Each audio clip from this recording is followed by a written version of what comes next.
In my last video, I mentioned that one thing Jehovah's Witnesses like to do when they're confronted with a topic that they're not particularly comfortable with is to deflect to another subject.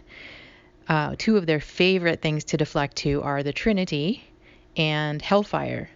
And we'll definitely get into that with later discussions as I share them, because we did discuss those quite a few times.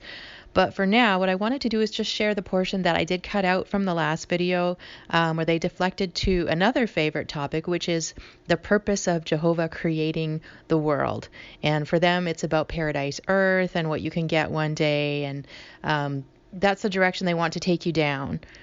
It was interesting because I was not prepared for that question. I hadn't ever heard it from a witness before that time. I've heard it several times since then. But my response was from a very different viewpoint than theirs. Theirs is very shallow, and it's very much about what they can get one day if they're loyal to the organization and that kind of thing. Whereas when I look at what the Bible in its whole context, if you read the Bible regularly, it really showcases the glory of God. And particularly if you want to zero in, Ephesians chapter 1 gives you a really clear look at that. So that's my focus, and that's when they asked me, that's where I go, because my thought is this is about God, it's not about me. So I didn't let them get to the direction they wanted to go, because they have sort of a methodical process they want to walk you through, and that's not exactly what happened there. So I wanted to share this because I think it would be helpful for other Christians if you're aware of that question when it comes, and you're able to redirect back to who God is and what his purposes actually are, not just what we can get if we're good enough or do enough work to go door to door and prove our loyalty to the publishing company.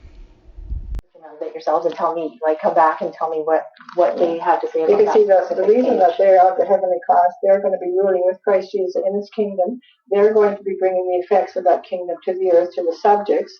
That's us. When you think of when Jehovah made Adam and Eve, what were they supposed to do? What was they supposed to fill the earth? Did they? Yeah. No, not perfectly. They sinned. Well, of course they sinned. Yeah. They sinned. But they still go forth and multiply. Yeah, right. But do you think God changed his purpose? Of course not. His plan was always to send Christ. Always. And just so what is that purpose then?